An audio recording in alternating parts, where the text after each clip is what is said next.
Olá! Hoje a gente vai explorar uma tecnologia que parece ter saído direto da ficção científica, mas que já é realidade nos laboratórios mais avançados do mundo: a bioimpressão. Vamos mergulhar nessa história. Para começar, vamos pensar uma coisa. Uma pergunta bem forte. Todo santo dia, milhares de pessoas, aqui no Brasil e lá fora, vivem a angústia de esperar por um transplante que pode salvar suas vidas. E se essa espera, toda essa agonia, pudesse simplesmente acabar? Pois é, a resposta pode estar bem aqui. A bioimpressão 3D não fala só em encontrar mais doadores. A ideia é muito mais radical: fabricar órgãos sob demanda. Imagina só, um rim, um fígado criado em laboratório com as células da própria pessoa. Isso eliminaria o risco de rejeição e, claro, a fila de espera. Bom, agora que a gente já entendeu a promessa gigante por trás dessa tecnologia, vamos ver como a nossa análise se desenrola. A gente vai passar pela arquitetura da vida, ou seja, como se imprime um órgão. Depois, vamos ver as aplicações práticas que já existem hoje.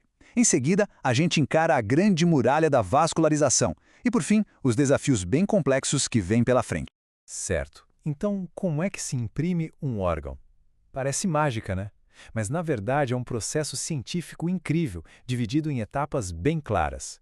Vamos dar uma olhada em como essa arquitetura da vida é construída. Tudo começa com a pré-bioimpressão. É aqui que o modelo 3D do órgão é criado usando exames como tomografia.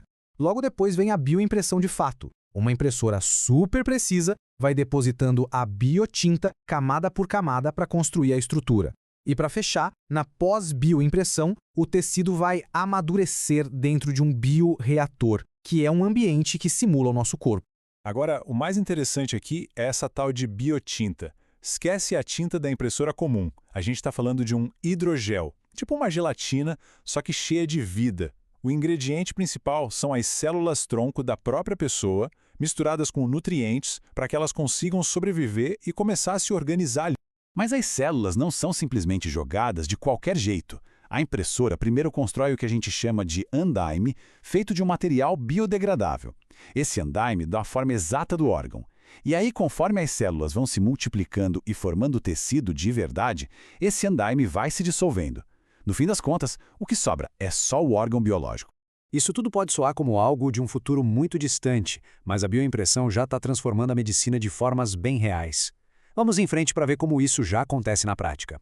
Uma das aplicações que já está a todo vapor são os órgãos em um chip. Pensa em modelos minúsculos de tecidos de fígado, pulmão, coração, que cabem numa lâmina de microscópio.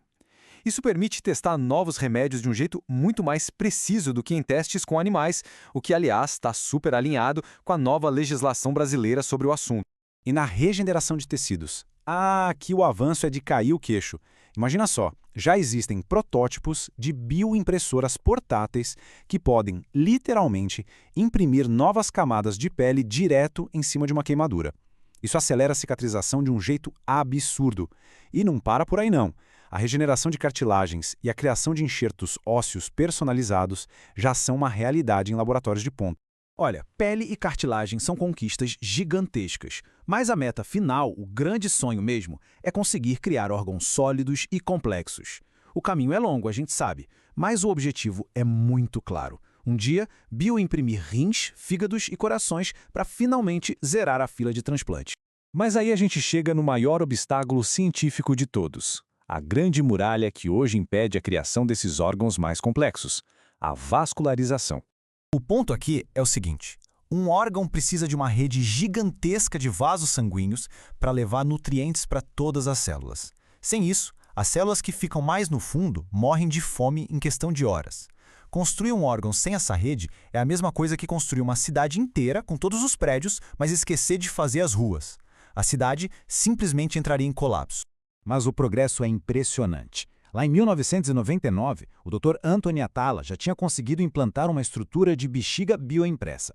E agora, em 2024, demos um passo gigante. Pesquisadores conseguiram bioimprimir um tecido de fígado com redes de vasos que funcionam, que são capazes de produzir proteínas. Isso é muito mais do que só criar o formato, é começar a replicar a função do órgão.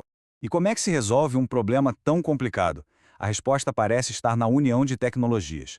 A inteligência artificial está sendo usada para analisar a estrutura de órgãos de verdade e criar mapas perfeitos de toda a rede de vasos, desde as artérias maiores até os capilares minúsculos.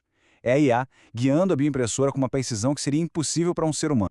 E essa imagem mostra isso de um jeito brilhante. À esquerda, a gente vê a complexidade de uma rede vascular biológica de verdade.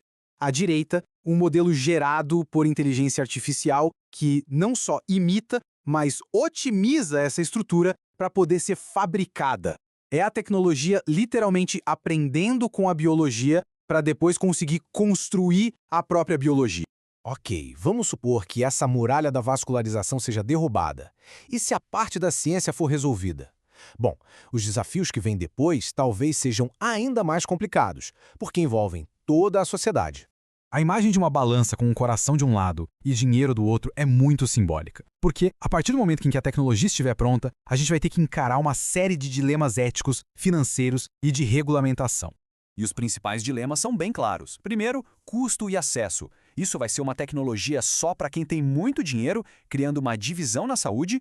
Segundo, a regulação. Como é que órgãos como a Anvisa vão aprovar e controlar algo que não é nem remédio, nem um aparelho? E terceiro, a bioética. Qual o limite? Onde a gente traça a linha? Trazendo a discussão aqui para o Brasil, a pergunta é crucial. O SUS, com seu princípio de acesso universal, conseguiria absorver essa tecnologia e garantir que a distribuição fosse justa, baseada só na necessidade médica? Ou o caminho seria inevitavelmente um modelo misto, tentando equilibrar a inovação privada com a justiça social? E para a gente fechar, fica uma reflexão. A bioimpressão vai muito além de resolver um problema de saúde. Ela nos força a questionar tudo o que a gente pensa sobre envelhecer, sobre os limites do corpo. A questão final que fica no ar é: o que acontece com a nossa ideia de humanidade quando partes essenciais de nós se tornam fabricáveis?